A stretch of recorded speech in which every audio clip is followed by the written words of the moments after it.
Dajmo za trenutek pomisliti, recimo stol, na katerem sedimo, ali pa zrak, ki ga dihamo. Kaj bi lahko imela skupnega? Na prvi pogled se zdi, da prav nič, ampak oba sta v resnici del enega in istega neverjetnega sveta snovi.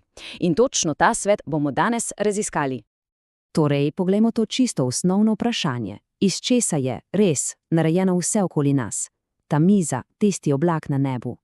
Odgovor se, zanimivo, skriva v svetu, ki je tako majhen, da je našim očim popolnoma neviden.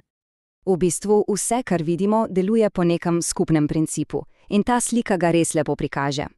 Predstavljamo si, da je vse zgrajeno iz neštetih drobnih delcev. V čolnu, recimo, so ti delci tesno stisnjeni skupaj in tvorijo trdno obliko. V vodi so že malo bolj svobodni, drsijo drug mimo drugega. V zraku pa divjajo povsod okoli. 3 različna stanja, eno preprosto pravilo. Dobro, pa se potopimo v to malo globlje. Vse snovi, ki jih poznamo, obstajajo v enem od 3 osnovnih stanj. Strokovno jim rečemo agregatna stanja. Začnimo s prvim, trdno stanje. Pomislimo na kamen. Ko ga primemo, jasno čutimo njegovo obliko. Zakaj? Zato, ker so delci v njem ujeti v neko fiksno mrežo. Seveda, oni tam vibrirajo na mestu, ampak ne morejo kar zamenjati mest. In točno zato kamen obdrži svojo obliko, ne glede na to, kam ga postavimo. Potem imamo kapljevinsko stanje. Tukaj je super primerjava gneča na plesišču.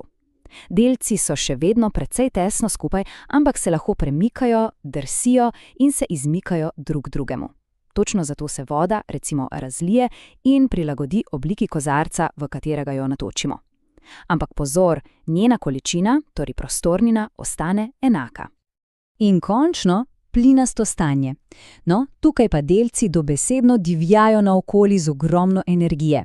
So daleč narazen in zapolnijo čisto vsak prostor, ki jim je na voljo. Zato plini nimajo ne določene oblike, ne določene prostornine. In te prehode vidimo povsod okoli nas, vsak dan. Vzemimo za primer ledeno kocko. Je trdna? Seveda. Ko se stali, postane tekoča voda. In če to vodo še naprej segrevamo, izhlapi in postane nevidna vodna para, torej plin. To je res popolnen primer, kako lahko ena in ista snov potuje med vsemi 3 stanji. Ampak ni vse samo v agregatnem stanju snovi. Zelo pomembno je tudi, kako se te snovi obnašajo.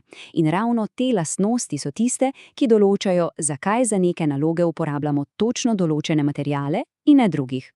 Pa poglejmo eno ključno lastnost, toplotno prevodnost. To v bistvu čisto preprosto pomeni, kako dobro neka snov prevaja toploto.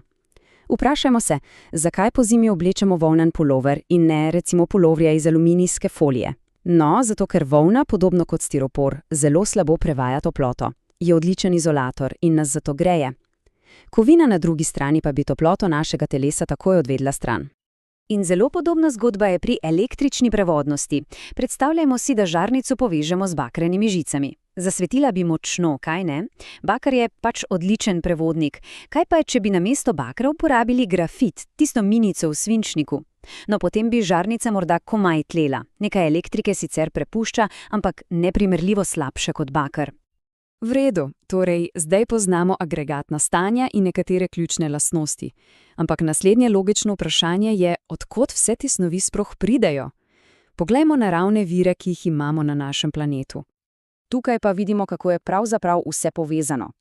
Recimo, tista kovinska pipa v kopalnici, svojo pot je začela kot kamnina, globoko v zemlji. Plastično ravnilo na mizi. Narejeno je iz prastarih organskih ostankov, ki jih danes poznamo kot fosilna goriva. In lesena vlata? No, ta so seveda nekoč bila živo drevo. Res, vsak predmet ima svojo zgodbo. In če pogledamo sestavo same zemljine skorje, nas morda čaka presenečenje. Kateri element je najpogostejši? Večina bi rekla kakšna kovina, ampak ne, to je kisik. Skoraj polovica zemljine skorje je kisik. Sledi mu silicij in ta dva skupaj tvorita večino kamnin, ki jih poznamo. Seveda pa tudi kamnine niso vse enake, daleč od tega. Nekatere so, lahko bi rekli, rojene v ognju, ko se ohladi staljena magma, druge pa nastajajo neverjetno počasi, sloj za slojem, ko se pesek in blato na dnu oceanov milijone in milijone let stiskata v trden kamen. In veste, kaj je najbolj fascinantno? Prav v teh plasteh se včasih skrivajo fosili, zamrznjeni odtisi življenja iz davne preteklosti. No, zdaj pa pridemo do zadnjega, a resnično ključnega dela. Ker imajo snovi tako različne lastnosti, so nekatere lahko tudi precej nevarne. In ravno zato je absolutno nujno, da poznamo opozorilne simbole. Začnimo s temle. Simbol plamena pomeni vnetljivo. To pomeni, da se snovi s to oznako lahko zelo hitro vnamejo.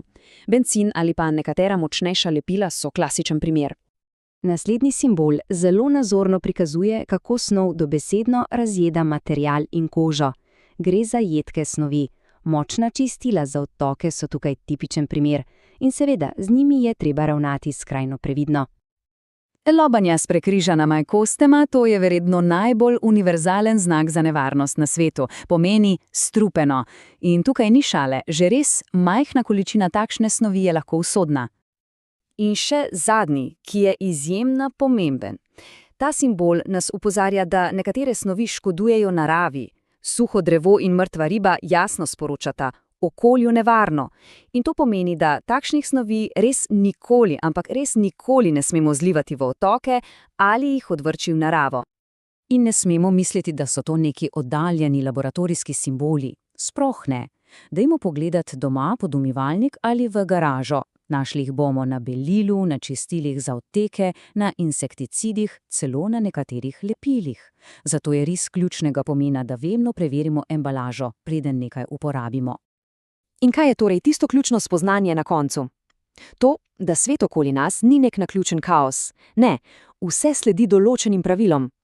In ko enkrat razumemo te osnovne gradnike in njihove lastnosti, je, kot bi dobili ključ, s katerim lahko odklenemo neštete skrivnosti sveta okoli nas. Naslednjič, ko primemo za hladno kovinsko kljuko ali pa si natočimo kozarec vode, se dajmo za trenutek ustaviti in pomisliti. Zdaj vemo, da v rokah ne držimo le preprostega predmeta, ampak celo malo vesolje delcev, ki plešejo po svojih nevidnih pravilih. In vprašanje je, katero skrivnost bomo odkrili naslednjo.